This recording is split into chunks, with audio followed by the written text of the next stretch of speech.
रूस यूक्रेन के बीच युद्ध दिन ब दिन भीषण होता जा रहा है और इस बीच रूस यूक्रेन युद्ध को लेकर होने वाली अमेरिकी राष्ट्रपति ट्रंप और रूसी राष्ट्रपति पुतिन की मीटिंग स्थगित हो गई है। यह मीटिंग बुडापेस्ट में होने वाली थी। फिलहाल इस मीटिंग के स्थगित होने की असली वजह अभी तक सामने नहीं आ पाई है।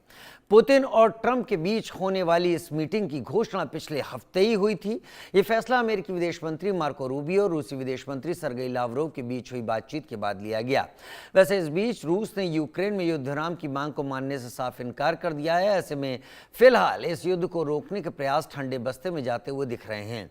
ट्रंप और पुतिन के बीच पिछली बार बातचीत बीते अगस्त में अलास्का में हुई थी।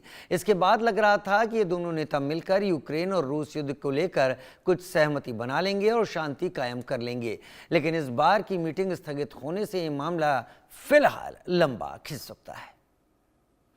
तो यूक्रेन और रूस के बीच में जो कुछ भी चल रहा है उसमें श्रेय लेने की कोशिश एक बार फिर डोनाल्ड ट्रंप करते हुए नजर आ रहे हैं, लेकिन यहां पर उन्हें श्रेय लेना बहुत मुश्किल हो रहा है क्योंकि रूस खुलेआम ऐसी किसी भी कोशिश, ऐसी किसी भी तैयारी को लेकर उतना स्पष्ट नहीं है जितना अमेरिका सोच रहा था। और उसी के चलते जिस मीटिंग की बात जोर शोर से कही गई थी वो मीटिंग अब स्थगित हो चुकी है। तो अब हम ट्रंप पुतिन की बैठक को लेकर आपको ग्राफिक्स के तौर पर भी चीजें बता देते हैं, क्योंकि जो हम अभी जानकारी आपको दे रहे थे वो जानकारी आप ग्राफिक्स में देखिए। बुडापेस्ट में होने वाली बैठक स्थगित हो गई। ट्रंप पुतिन की मुलाकात फिलहाल टाल दी गई है। अब इस बैठक के स्थगित होने की असली वजह सामने नहीं आई, लेकिन पीठ पीछे क्या हुआ, सीज फायर पर बात रुक गई है। रूस ने सीज फायर का प्रस्ताव ठुकरा दिया है। यूक्रेन में शांति के लिए रूस ने शर्तें रखी, सीज फायर का प्रस्ताव ठुकराया। शांति के लिए रूस ने शर्तें रखी और वो शर्तें ट्रंप और पुतिन की जो बैठक है उसके लिए बेहतर नहीं समझी गई ट्रंप की तरफ से, और लिहाजा इस बैठक की कोई योजना नहीं। ट्रंप पुतिन के बीच पिछली बार अलास्का में बातचीत हुई थी। अलास्का कभी रूस का हुआ करता था, लेकिन बाद में एक समझौते के तहत इसे अमेरिका को दे दिया गया। समुद्री सीमा यहाँ बांटती है, कई चीजें हैं यहाँ पर जो कि इससे जुड़ी हुई हैं। ब्रिगेडियर रिटायर्ड शरदेंदु रक्षा विशेषज्ञ के तौर पर मेरे साथ इस वक्त जुड़ गए हैं और professor Arvind Singh Tejawat international affairs expert के तौर पर मेरे साथ इस वक्त जुड़ गए। बहुत स्वागत है आप दोनों का। जब हम समझने की कोशिश करते हैं दुनिया में चले आ रहे कॉन्फ्लिक्ट्स को, ब्रिगेडियर शरदेंदु, सबसे पहले मैं आपके पास जाना चाहता हूं। रूस जितना बड़ा देश है, जितना बेहतर इक्विपमेंट के साथ है, उसको काउंटर करने के लिए नाटो ने बहुत सारे हथियार यूक्रेन को दिए, लेकिन ये युद्ध कहीं ज्यादा लंबा खिंचता चला गया। अब अगर रूस इस बात पर अड़ा है कि अभी वो युद्ध विराम नहीं करेगा, क्या समझे हम सब लोग जो इन स्ट्रेटेजिक इन सारे वॉर्स को सीधे तौर पर नहीं समझ पाते, क्या रूस एक लीड लिए हुए है इस पूरी लड़ाई में और नाटो और अमेरिका कहीं पीछा छुड़ाने की कोशिश में लगे हैं कि जितनी जल्दी खत्म हो उनका पीछा छूटे और रही सही इज्जत बचे?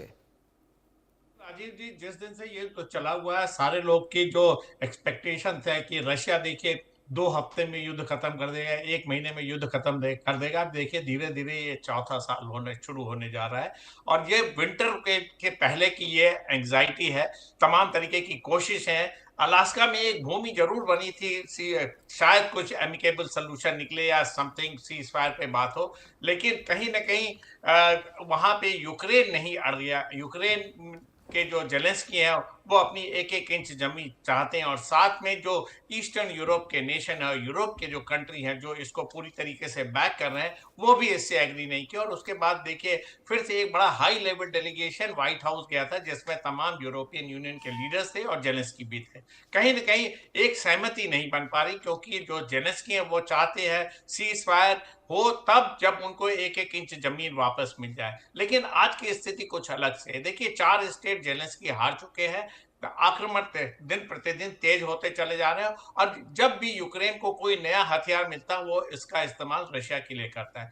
सीज फायर का जो आज की डेट में जो प्रपोजल है वो डोनाल्ड ट्रंप बोलते हैं कि फ्रंट लाइन जो भी सिचुएशन है उस पर सीज फायर हो। वहीं जेलेंस्की कहते हैं कि फ्रंट लाइन पे सीज फायर इज ओके, लेकिन हमें अपने स्टेट वापस चाहिए, तो वो शायद नहीं मुमकिन है। डोनाल्ड ट्रंप कई बार एंटरप्रेन्योर की तरह एक नेगोशिएशन करने की कोशिश करते जिसमें डॉनबास का इलाका रशिया रख ले, जोपोरिजिया और खारसों का इलाका वापस कर दिया जाए, और जॉर्ज और क्रीमिया पे रशिया का आधिपत्य बना रहेगा जो उसने 2014 में कैप्चर किया था। इस पे भी जेलेंस्की एग्री नहीं करते। और आज के डेट में जब रशिया ने इनके जो फ्रंट लाइन सीज फायर को रिजेक्ट किया, उसकी वजह देख क्या है, उसकी वजह यह है कि रशिया एक परमानेंट सोल्यूशन चाहता है। ये नहीं चाहता कि आप सीज फायर करिए और उसके अगले दिन में फिर से यूक्रेन के पास हथियार आ जाए और युद्ध फिर से शुरू हो जाए। वो परमानेंट सोल्यूशन चाहता है। उसके परमानेंट सोल्यूशन की कंडीशन क्या है? हो सकता है वो दो डॉनबास के इलाके और क्रीमिया के इलाके पे मान जाए और ज़पोरिज़िया का कुछ हिस्सा और खैरसो का हिस्सा वापस कर दी। पॉसिबिलिटी है, लेकिन अभी उसने अपने पत्ते खोले नहीं है। जो सबसे बड़ा जो हिंड्रेंस है इस सीज फायर या पीस में जो नहीं हो पा रहा है, वो है यूक्रेन का डीमिलिटराइजेशन। यूक्रेन अगर डीमिलिटराइज नहीं होगा तो रशिया उसके ऊपर युद्ध जारी रखेगा, क्योंकि उसे शंका है। शुरुआत हुई थी देखो नेटो का मेंबर बनने की वजह से, जिस तरीके से नेटो कंट्री ने पूरी तरीके से रशिया को अपने वेस्टर्न साउथ वेस्टर्न बॉर्डर में घेर रखा है। कहीं ना कहीं रशिया को डर था अगर यूक्रेन नाटो का हिस्सा हो तो उसकी सिक्योरिटी कॉम्प्रोमाइज होगी, और साथ में उसका ब्लैक सी का जो एक बहुत बड़ा जो इलाका है वो उसके हाथ से निकलता हुआ जा रहा है, और उसका बेसिक मकसद है यूरोप में एंट्री करना। यूरोप के मार्केट में जहां तक वो अपने तमाम तरीके के गैस एनर्जी सप्लाई करता, उस पर वो पूरा कंट्रोल चाहता था। और यूक्रेन अगर नाटो का मेंबर बन जाता तो शायद रशिया की सिक्योरिटी कंसर्न और बढ़ जाते, ऐसा सभी का मानना है। तो आज की डेट में वो मकसद सॉल्व नहीं हुआ जब तक यूक्रेन डीमिलिटराइजेशन की कोई बात नहीं करता,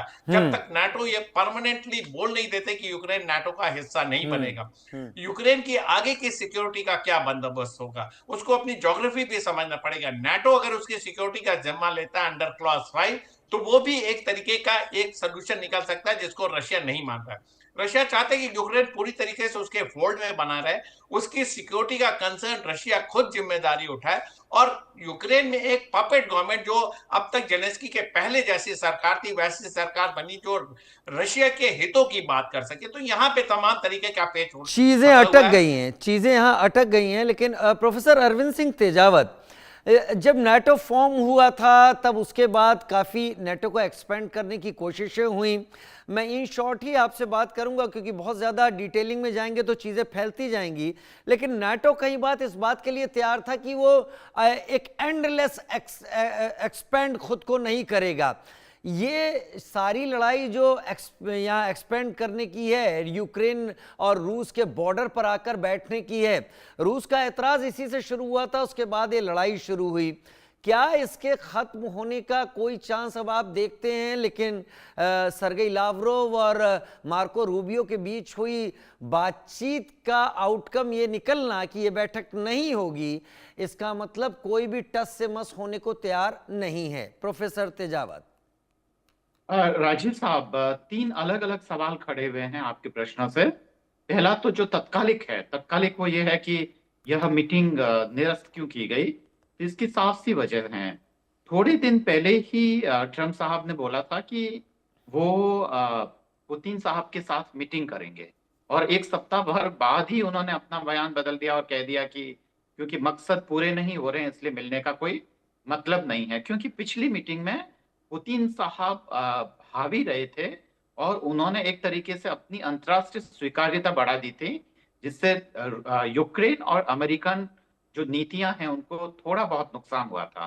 तो इस बार उन्होंने उनके पूरी ही मशीनरी और उनको बिजी बनाए रखा और अंत समय में कह दिया कि हम नहीं मिलेंगे। तो एक तरीके से उनकी जो सारी जो रशियंस की जो कवायद है वो एक तरीके से उन्होंने फेल कर दी। दूसरा, नेटो के बारे में अगर हम बात करें तो हम पूरा जानते हैं गोर्बाचोव, उसके बाद में बोरिस येल्त्सिन और उसके बाद में पुतिन साहब सत्ता में आए। तो पुतिन साहब का एक लंबा इतिहास है और उनका अनुभव है सोवियत संघ के जमाने से। तो बोरिस येल्त्सिन या फिर वो चाहे गोर्बाचोव हो या पुतिन साहब हो, ये शुरू से ही ये कहते रहे हैं कि अगर कोल्ड वॉर खत्म हो गया है तो फिर नेटो जैसे सैनिक संगठन की कहाँ जरूरत है, तो उसको खत्म करने की बात हुई थी। पर कोई भी उसके लिए तैयार नहीं हुआ। इसका मतलब ये हुआ कि जो अमेरिका है वो अपना इंपीरियलिज्म जारी रखना चाह रहा है, वो अपने आप को एक्सपेंड करना चाह रहा है, और ये रशियन हितों के खिलाफ है। भले ही आज रशियन जो इकोनॉमी बदल चुकी है, इसकी विचारधारा बदल चुकी है, और यहाँ तक कि उसकी बाउंड्री भी बदल चुकी है, पर वो उन सारी पुरानी चीजों को छोड़ने के लिए तैयार नहीं है। और ये युद्ध लंबा खींचेगा या नहीं खींचेगा, ये भले ही तत्कालिक रूप से बंद हो जाए, पर राजीव साहब मुझे ये पूरा पूरा लगता है कि ये जो दो धड़ों की जो लड़ाई है, वो तब तक खत्म नहीं होगी जब तक कि कोई एक धड़ा पस्त नहीं हो जाता है, या उसको कोई बहुत बुरी तरह से नुकसान नहीं होता है।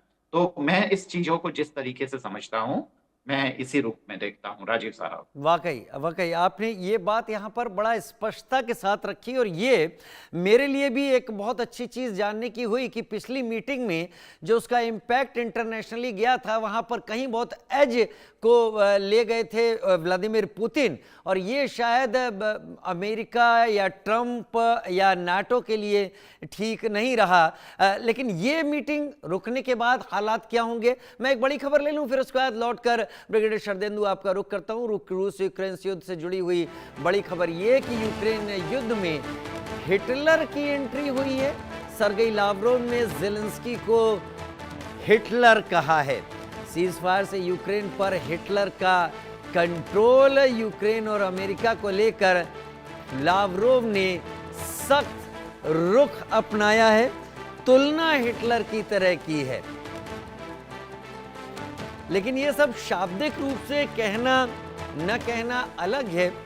बात सबसे बड़ी ये है कि यूक्रेन अपने एक बड़े इलाके को, हालांकि कैजुअलिटीज यूक्रेन की भी ज़्यादा हुई हैं, रूस की भी ज़्यादा हुई हैं, लेकिन ज़मीन गंवा गया है यूक्रेन बड़ी अच्छी तरीके से।